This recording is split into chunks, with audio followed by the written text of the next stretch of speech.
Todos os domingos estamos aqui trilhando o caminho de Lucas, que escreve ao seu amigo, conhecido Teófilo. Por isso chamamos essa série de conversas de Meu Caro Amigo. E a intenção a cada domingo é tentar entender o que Lucas está dizendo. E isso só é possível quando a gente vai seguindo o texto. Ao seguirmos o texto de forma constante e tranquila, é o que temos feito aqui. Chegamos ao capítulo 6, na semana passada, e temos construído essa narrativa junto aqui com Lucas, percebido, entendido, compreendido melhor a sua forma de se expressar a Teófilo, sabendo que a intenção de Lucas, sempre digo isso aqui, acho que direi até o último dia dessa série, é que Teófilo tenha plena certeza das verdades nas quais ele já foi instruído. Então Lucas escreve para Teófilo com essa ideia, é o que diz capítulo 1, versículo 4. Hoje vamos a Lucas capítulo 6, versículo 12, mais um registro importante das palavras e das atitudes de Jesus, e vamos tentar entender junto com Lucas o que é que estava sendo dito a Teófilo. Diz assim, versículo 12 de Lucas capítulo 6. Num daqueles dias, Jesus saiu para o monte a fim de orar e passou a noite orando a Deus. Ao amanhecer, chamou seus discípulos e escolheu 12 deles, a quem também designou apóstolos. Simão, a quem deu o nome de Pedro, seu irmão André, Tiago, João, Filipe, Bartolomeu, Mateus, Tomé, Tiago, filho de Alfeu, Simão, chamado Zelote, Judas, filho de Tiago, e Judas Iscariotes, que veio a ser o traidor. Jesus desceu com eles e parou num lugar plano. Estavam ali muitos dos seus discípulos e uma imensa multidão procedente de toda a Judéia, de Jerusalém e do litoral de Tiro e de Sidom, que vieram para ouvi-lo e serem curados de suas doenças. Os que eram perturbados por espíritos imundos ficaram curados, e todos procuravam tocar nele, porque dele saía poder que curava todos.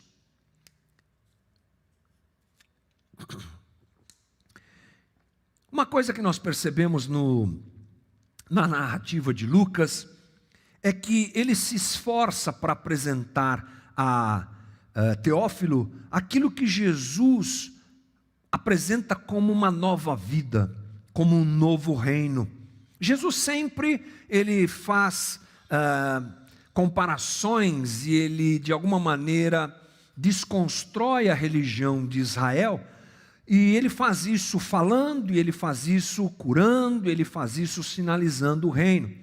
Jesus se contrapõe a essas coisas de uma forma muito clara e objetiva, quando ele, por exemplo, anda com os rejeitados pela religião de Israel, quando ele reinterpreta o Shabá, foi inclusive a nossa conversa na semana passada.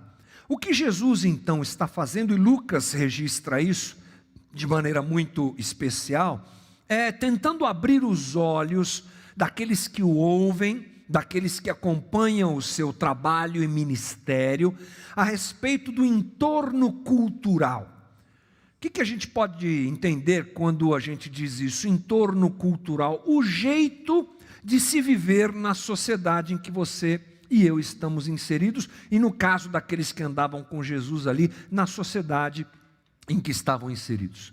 Jesus está tentando abrir os olhos dessas pessoas e os nossos olhos, para enxergarmos que nós somos muitas vezes abraçados, muitas vezes não, nós somos mesmo abraçados por um jeito de viver que a gente muitas vezes vive, também muitas vezes a gente vive sem pensar.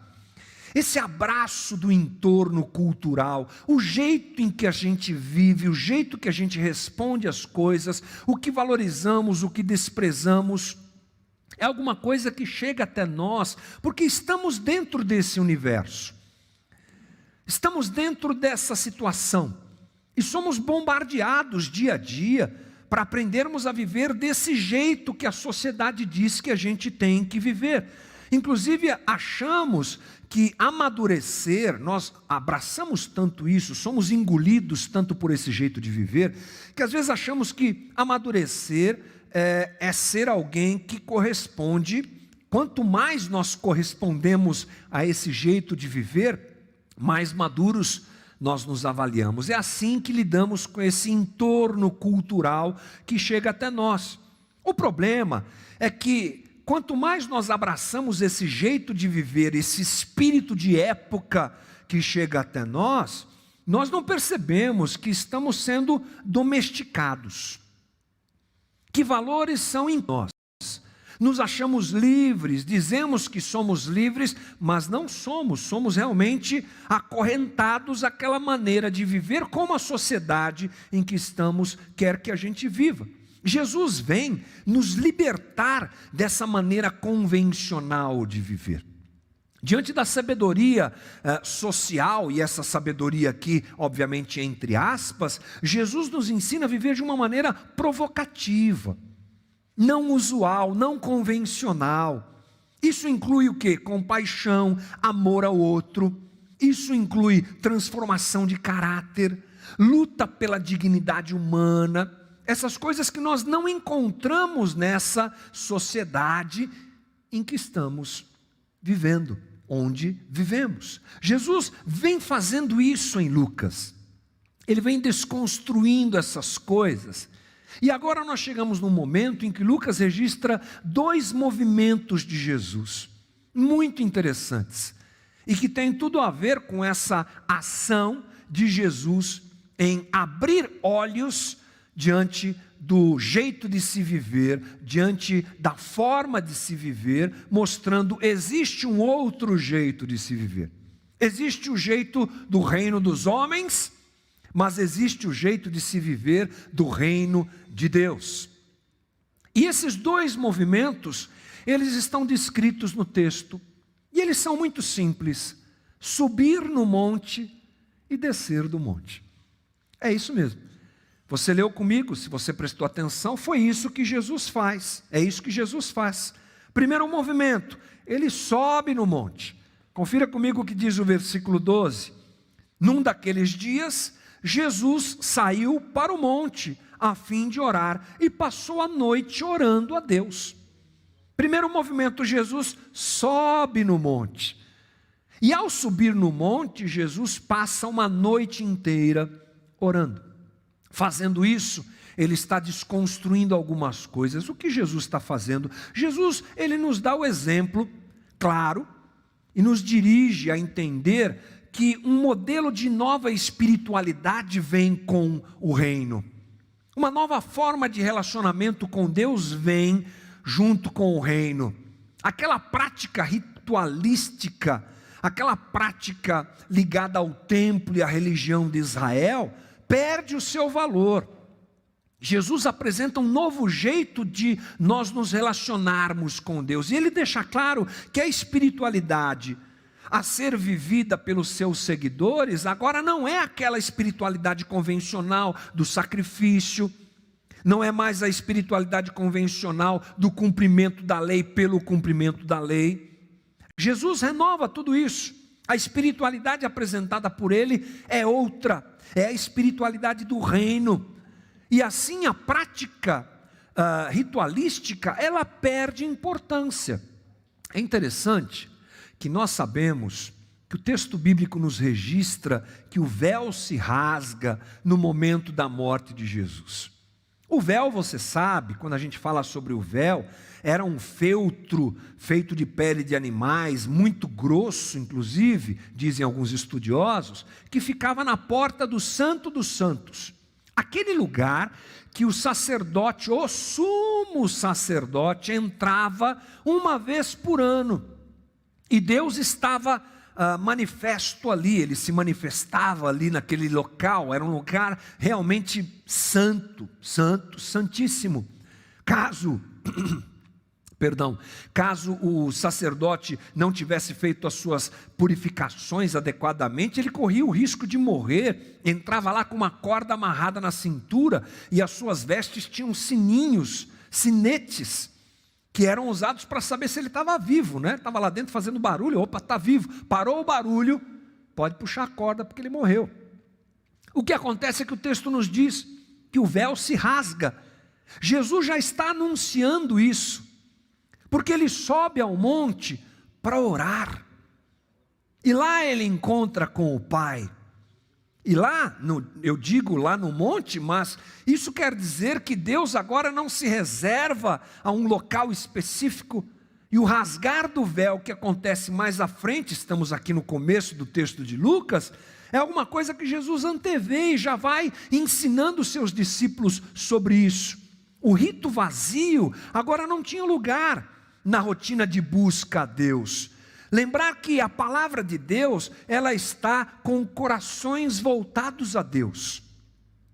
Que a visitação de Deus não está reservada mais ao templo ou uma estrutura engessada.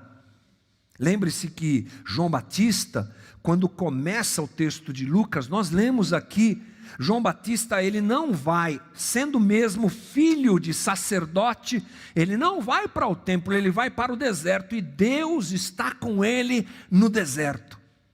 É um prenúncio dessa mudança, nós enfatizamos bastante isso aqui, e agora Jesus faz o mesmo caminho.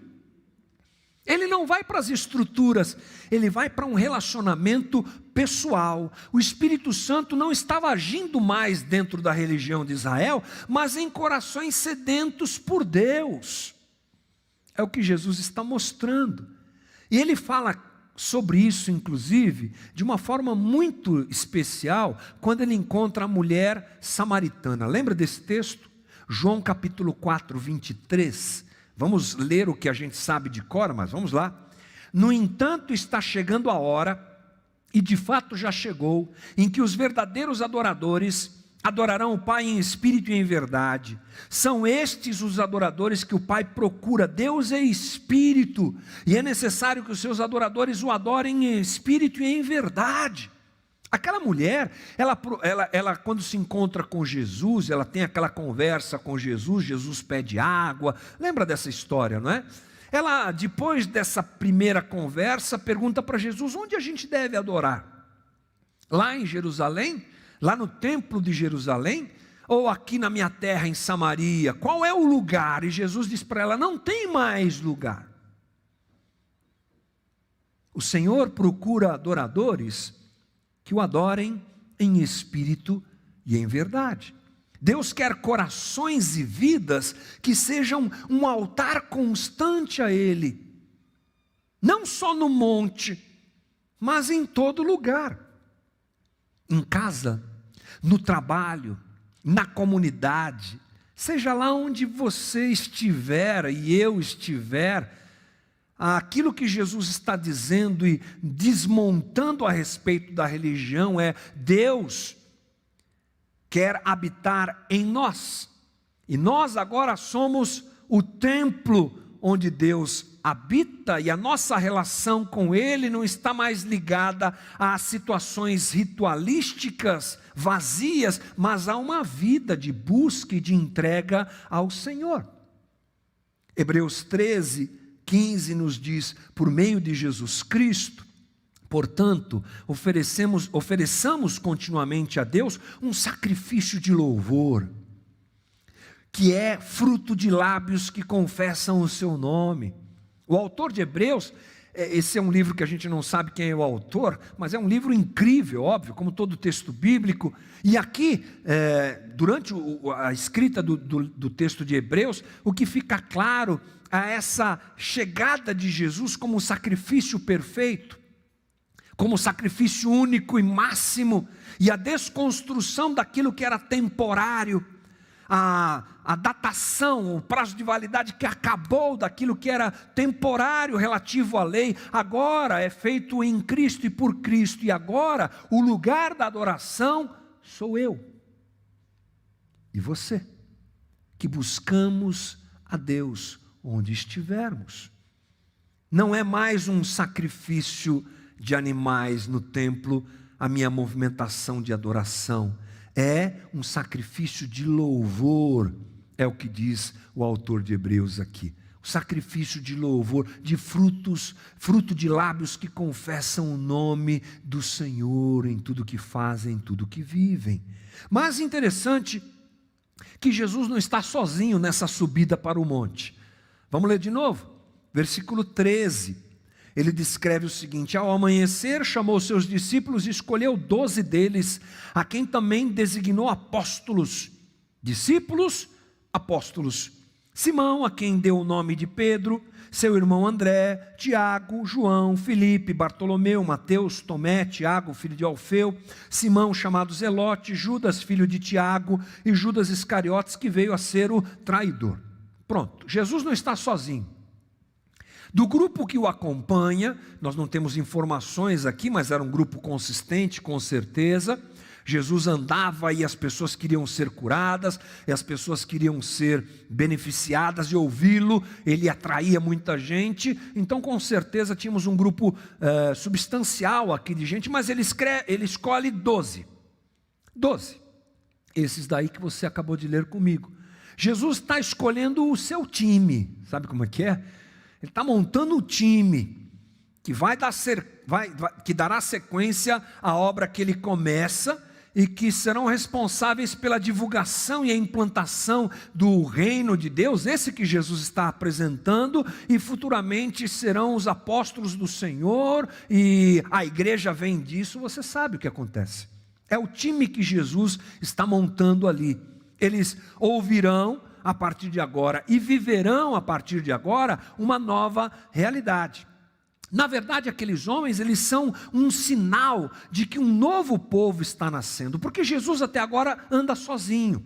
Sim, os discípulos estão com ele, gente que larga tudo e começa a andar com Jesus. Nós já vimos isso. Ele chamou Pedro, chamou Mateus, mas agora ele os constitui, digamos assim, como discípulos.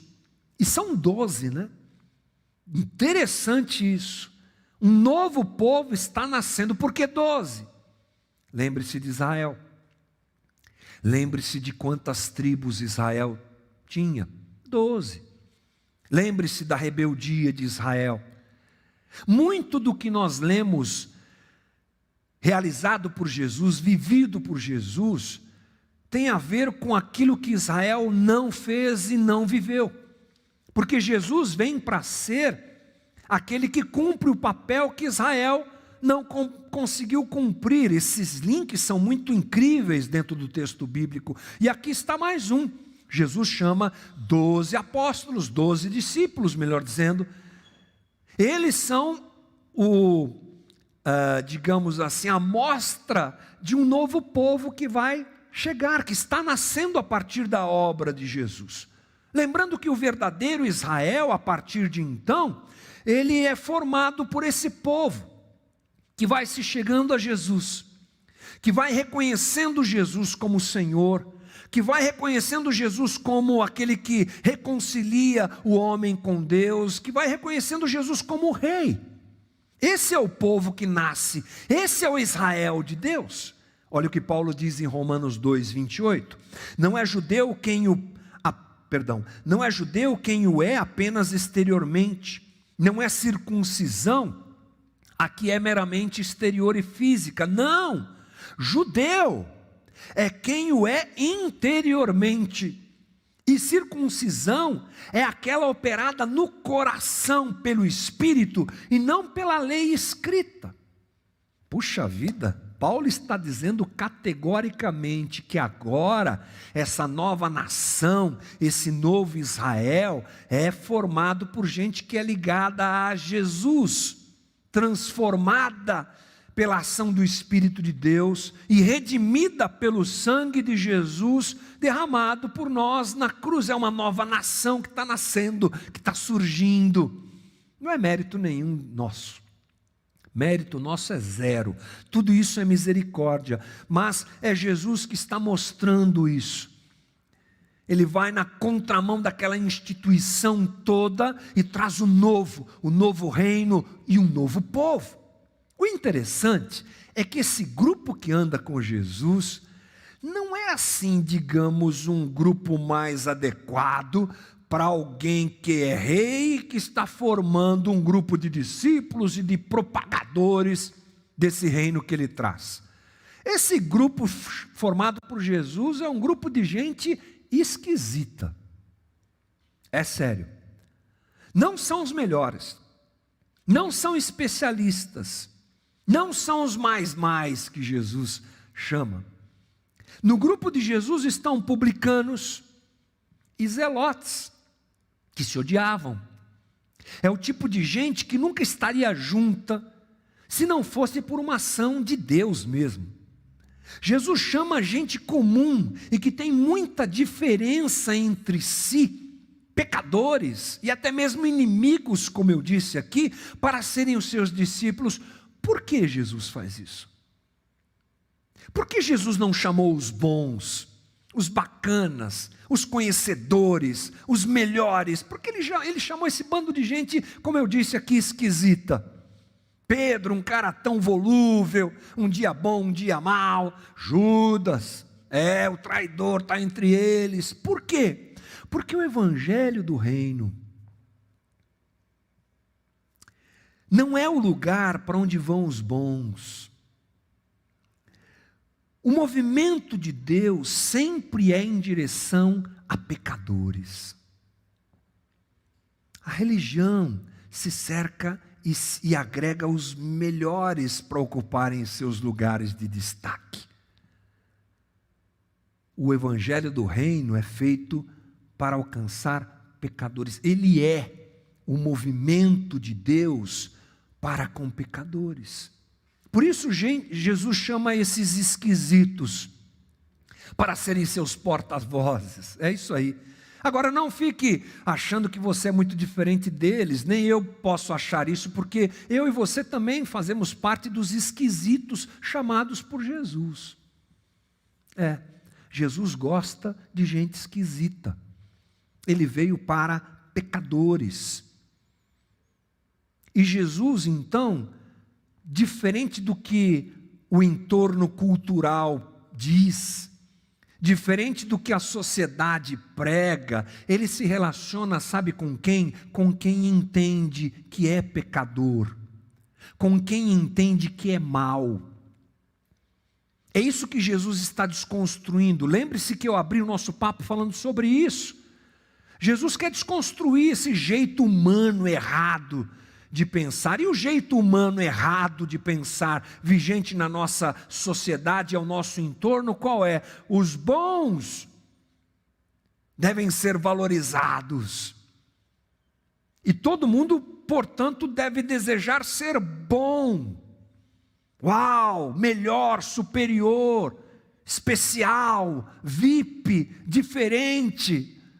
Essa semana eu recebi um telefonema do cartão de crédito, dizendo agora o seu cartão é Infinity.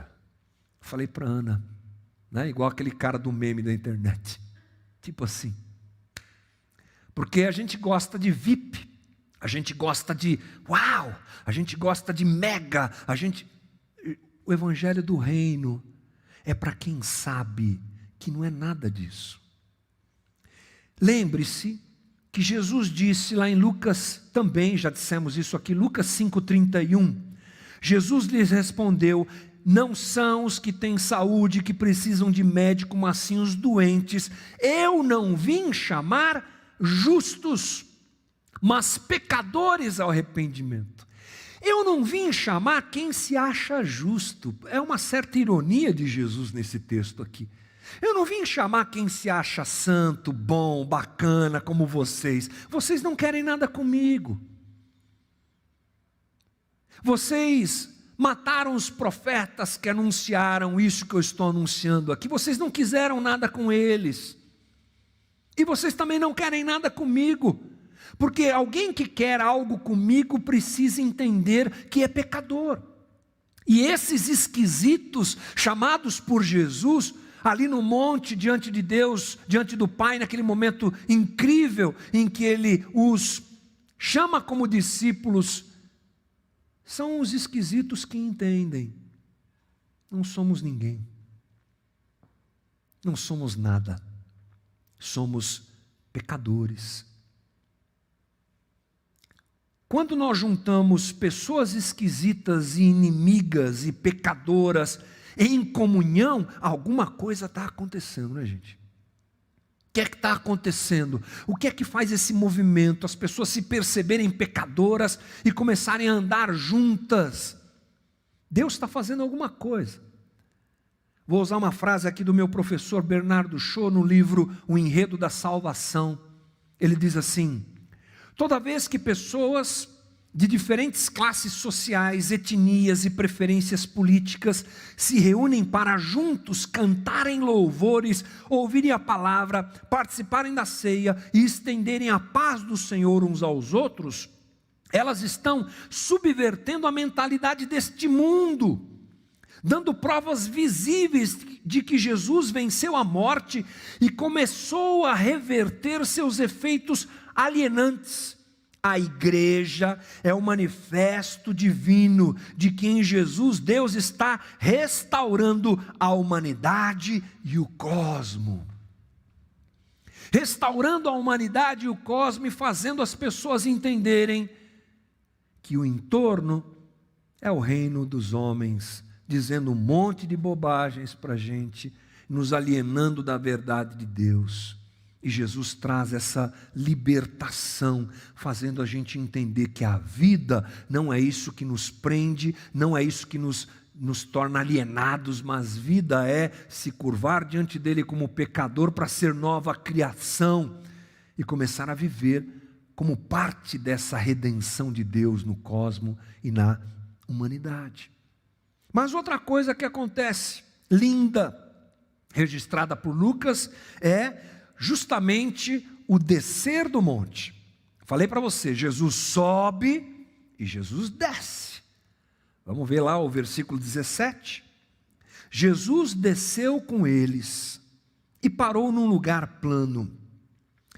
Estavam ali muitos dos seus discípulos e uma imensa multidão procedente de toda a Judéia, de Jerusalém e do litoral de Tiro e de Sidom, que vieram para ouvi-lo e serem curados de suas doenças.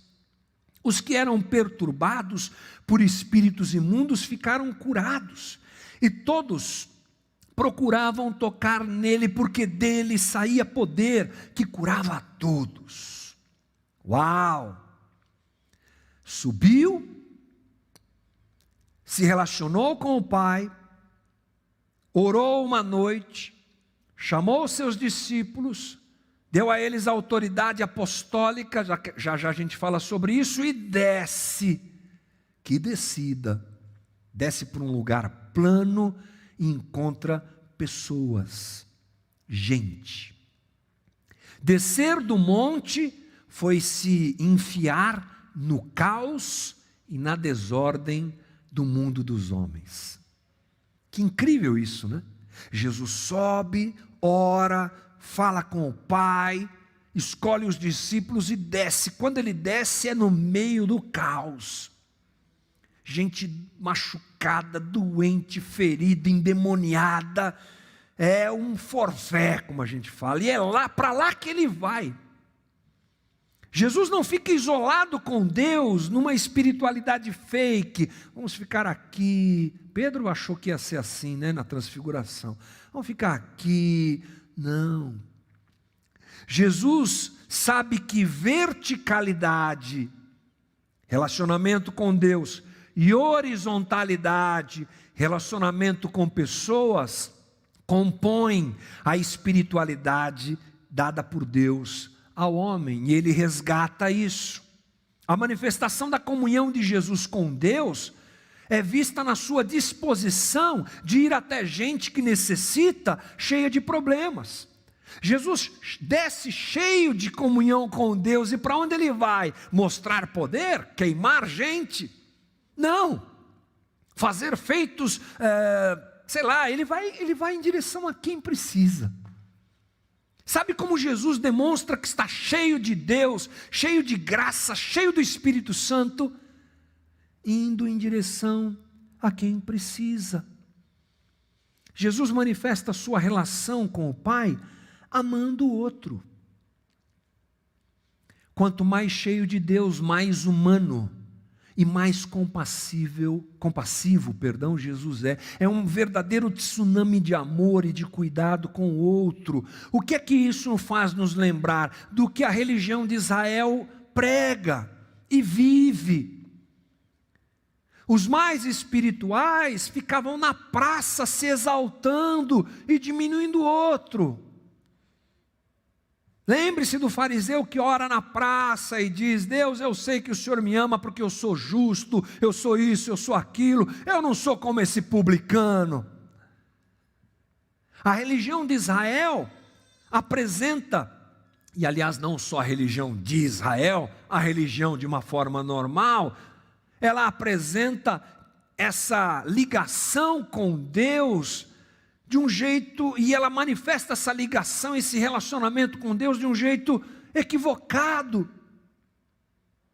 Aqui Jesus está corrigindo isso, indo na contramão do que se prega e do que se entende por espiritualidade. Quando ele desce do monte cheio de graça, em relacionamento com Deus, com o Pai, ele vai em direção a quem precisa. É um tsunami de amor, como eu já falei. Isso me lembra o quê? Filipenses 2:5. A gente não vai ler esse texto, mas não é isso? É aquele que se esvazia, kenosis, e vem para o caos. Jesus desce do monte e vai para o caos. É o Cristo que vem até nós para nos ensinar. João 1,14, aquele que é a palavra, tornou-se carne e viveu entre nós, e vimos a sua glória, a glória como do unigênito do Pai, cheio de graça e de verdade. É a glória do sofrimento, essa glória de João aqui. É a glória da entrega. É a glória de um Deus que sai da eternidade, entra nesse tempo caótico em que estamos e vem até a gente. Jesus faz um movimento antagônico àquela fria religião de Israel, a religião da indiferença, da separação. Jesus vai aos homens, ele desce do monte e vai aos homens, como ele desceu do céu e veio da eternidade em direção a gente. Jesus está com seus discípulos, e isso é um exemplo para eles e para qualquer um que se apresenta como discípulo de Jesus.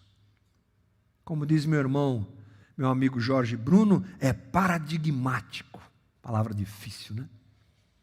É um exemplo para a igreja, que não deve se isolar no monte da comunhão e buscar experiências, se elas não servem para que eu desça no meio do caos e vá até quem precisa, elas não servem para nada.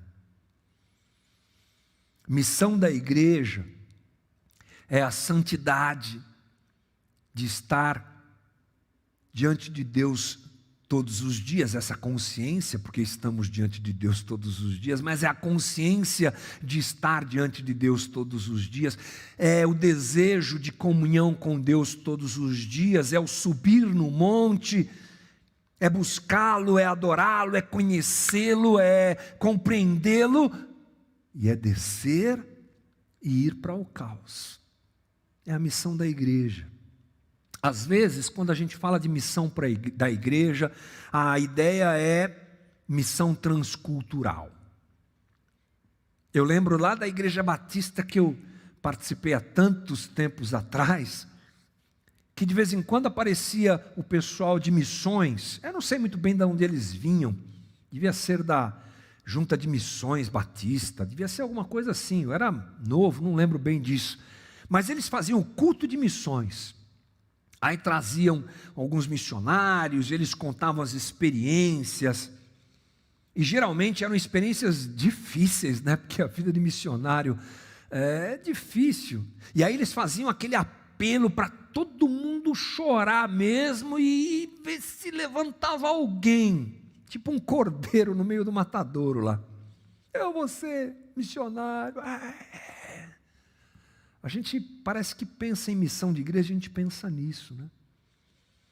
Mas a verdade, gente, é que A gente está falando da nossa vida, do sair para viver a vida e em viver a vida, fazer a missão. Quando Jesus é meu Senhor, tudo que eu faço é missão. Eu subo no monte, oro, me consagro a Deus. Eu sei que os irmãos pentecostais gostam dessa coisa de subir no monte de verdade, né? Mas não precisa ser um monte de verdade, pode ser o teu quarto. Porque quem ora em secreto no quarto, lá em secreto Deus vê e recompensa. É uma ideia, uma forma de dizermos aqui, a gente vai para o monte, a gente vai para a comunhão com Deus e a gente vai para a vida. E na vida a gente faz a missão.